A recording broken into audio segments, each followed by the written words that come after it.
C'est le déménagement du siècle.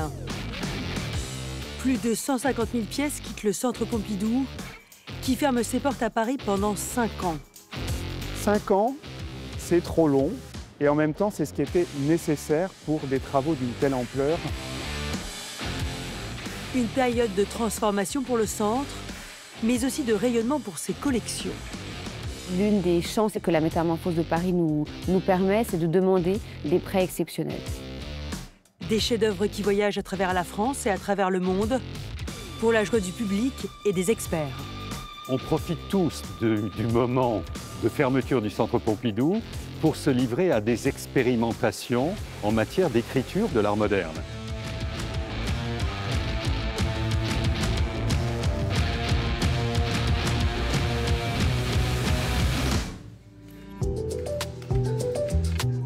Juillet 2025, la galerie 1 du centre Pompidou voit sa dernière exposition démontée. Les tableaux de Paris Noir sont examinés de près avant d'être emballés et renvoyés vers leur port d'origine. Pour les personnels du musée, c'est la fin d'un chapitre et le début d'une parenthèse. On est très nostalgique parce qu'on est très attaché au musée. Voilà, il y a un esprit qui est très familial aussi au centre Pompidou. Donc c'est vrai que ça va être un peu dur pour nous de voir le musée fermé. On sait que ce n'est pas un au revoir, c'est juste une petite pause de 5 ans, mais on a déjà hâte que ça réouvre.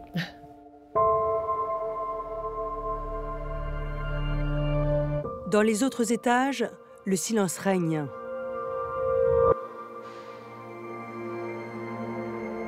Le déménagement a commencé dès le mois de mars, avec le départ des œuvres les plus faciles à transporter. En tout, le centre compte près de 150 000 pièces. C'est la plus grande collection d'art moderne en Europe, la deuxième au monde derrière le MoMA de New York. Restent les installations volumineuses, sorties par les grues, pour regagner les réserves du musée dans des convois exceptionnels. Un au revoir au quartier Beaubourg pour au moins 5 ans.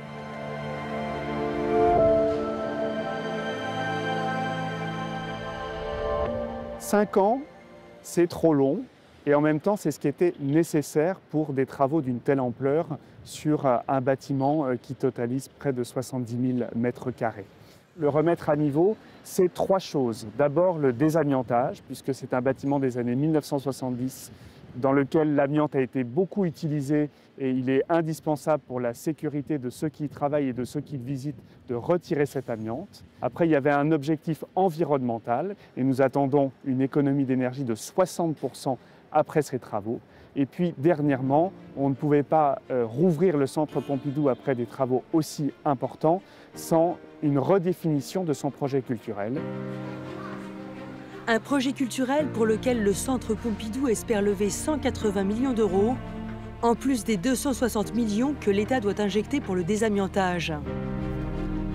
Des sommes considérables qui doivent transformer les lieux. On se trouve dans le forum qui restera l'entrée pour le public du futur centre Pompidou.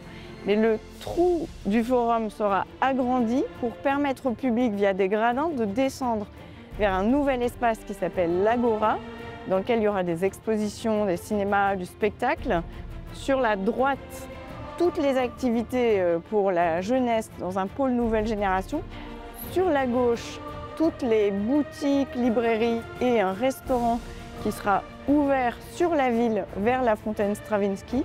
Et quand on montera dans les étages, niveau 2 et 3, la bibliothèque qui sera toute neuve. Niveau 4 et 5, les collections qui seront dans une nouvelle scénographie, des expositions niveau 6 et la cerise sur le gâteau, on pourra monter sur le toit au 7e étage pour admirer la vue.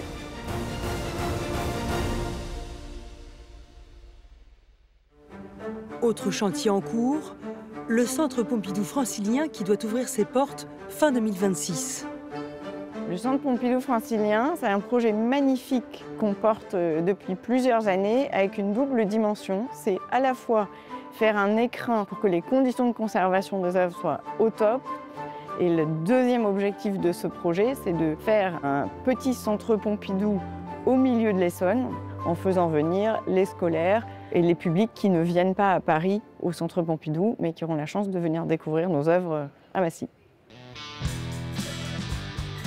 Faire de l'art une expérience vivante, ouverte à tous les publics, c'est la vocation du centre quand il est conçu dans les années 70 par les architectes Richard Rogers et Renzo Piano. Ce n'est pas le Centre Pompidou qui a provoqué la révolution, mais il était quand même un bon interprète de cette révolution. Une révolution qui, à l'époque, ne laisse personne indifférent. On dirait une carcasse. Et je ne suis pas seule de mon avis. Vous savez, tous les gens dans le quartier à qui on en parle ont la même opinion. C'est trop compliqué pour moi. C'est une boîte, une prison. J'entends pas d'avance la cinquième de Beethoven là-dedans ou le Sacre du Printemps. C'est la plus grande tentative culturelle que la France ait faite depuis le début de ce siècle. Lors de son inauguration le 31 janvier 1977, le centre a pour directeur le Suédois Pontus Hultén, un dénicheur de talent aux idées novatrices. Quand le Centre Pompidou ouvre ses portes en 1977, c'est vraiment un événement dans Paris et un événement même dans le monde, parce que ce type de centre culturel, ça n'existe pas. Pontus Hultén a été moteur dans la définition de ce qu'était le Centre Pompidou. Et là, il va faire une invitation assez exceptionnelle à ces deux artistes qu'il aime tout particulièrement, qu'il connaît depuis les années 50, Niki de Saint-Phalle et Jean Tinguely. Il les invite à faire une immense installation dans le forum du Centre Pompidou. Et donc le public arrivait et voyait une œuvre en train de se faire en fait. Ça c'est un peu la dimension anarchiste des trois, les deux artistes et Pontus Hultén, aussi faire comprendre au public qu'en interagissant avec l'œuvre, les individus peuvent se sentir autonomes, libres. Et donc ce Centre Pompidou finalement donne au public un modèle complètement nouveau et une ouverture sur la vie totalement exceptionnelle. Niki de Saint-Phalle, Jean Tinguely et Pontus Hultén font pour la première fois l'objet d'une exposition commune au Grand Palais.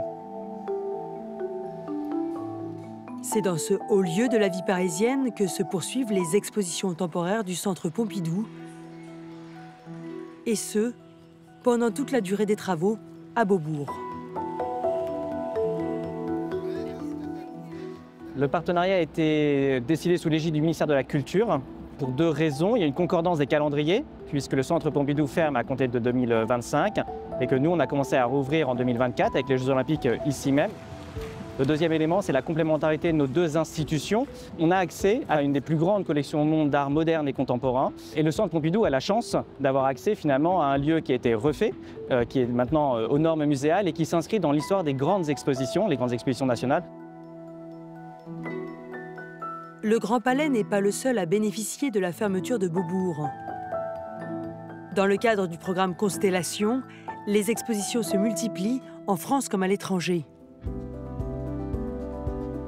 Et parmi les heureux élus, le petit frère du Centre Pompidou, qui se trouve à Metz, dans l'Est de la France. L'une des chances exceptionnelles que la métamorphose de Paris nous permet, c'est de demander des prêts exceptionnels. Le mur d'André Breton, qui sort pour la première fois de Paris, qui réunit près de 255 objets. On a eu l'autorisation aussi d'accueillir des œuvres qui parfois sont fragiles à transporter, sont pas évidentes en fait à déplacer. Le Balbulier de Sonia Delaunay, qui est une peinture sur toile de matelas, donc c'est des choses qui sont fragiles. C'est des choses qui ne sortaient pas de Paris et qui donc nous donnent à nous la possibilité de les accueillir à Metz. Des objets, des peintures, mais aussi des sculptures qui jusqu'alors trônaient au cœur de Paris. C'est un ensemble de sculptures de Henri Moore et d'Henri Lawrence qui sont vraiment les sculptures qu'il y a sur les terrasses de Beaubourg, qui sont déplacées sur les terrasses du Centre Pompidou-Metz. Là, nous aussi, on se métamorphose, qu'on a ouvert grâce à Paris un nouvel espace d'exposition et qu'on a inséré dans l'architecture et dans l'histoire aussi du bâtiment exceptionnel qui est le Centre Pompidou-Metz. Autre prêt d'envergure cet été, les chefs-d'œuvre du Centre Pompidou au Grimaldi Forum de Monaco. Dans cet espace circulaire, Les grands maîtres n'étaient plus classés par mouvement ni par époque, mais par couleur. On profite tous du moment de fermeture du Centre Pompidou pour se livrer à des expérimentations en matière d'écriture, par exemple de l'art moderne. L'art moderne, au Centre Pompidou, c'était la chronologie stricte. Et l'expérience ici, c'est de briser la chronologie. Vous voyez, il y a des toiles, des chefs-d'œuvre des années 10 qui côtoient des œuvres du pop art des années 60, de l'art contemporain d'aujourd'hui, etc. Donc, on s'émancipe d'un certain nombre de règles et de codes, et ça dans la perspective de peut-être trouver de bonnes solutions pour le Centre Pompidou quand il réouvrira en 2030. L'exposition Couleurs à Monaco a réuni plus de 75 000 visiteurs en moins de 2 mois. Preuve que le Centre Pompidou continue d'attirer les foules, même loin de Paris.